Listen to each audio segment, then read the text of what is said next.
যারা ঘটিয়েছে তাদের দৃষ্টান্তমূলক শাস্তি দাবি করি। উচিত ছিল আপনাদেরকেও তাদের দৃষ্টান্তমূলক শাস্তি দাবি করা, কিন্তু আপনারা করবেন না। আপনারা চলে গেলেন কোথায়? আপনার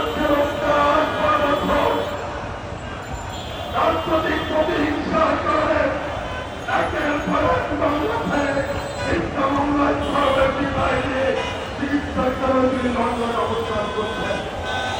গত 5ই আগস্ট বাংলাদেশের মানুষ দেখেছে 5ই আগস্টের পরে তারেক রহমান জাতির সামনে বারবার বক্তব্য হয়ে গেছে। তারেক রহমানের বক্তব্যে কোন আক্রমণ ছিল না, তারেক রহমানের বক্তব্যে কোন বানান্তর ছিল না, তারেক রহমানের বক্তব্যে কোন প্রতিহিংসা ছিল না, তারেক রহমানের বক্তব্যে কোন সমালোচনা ছিল না। এটাই সমস্যা হয়েছে। সেখানে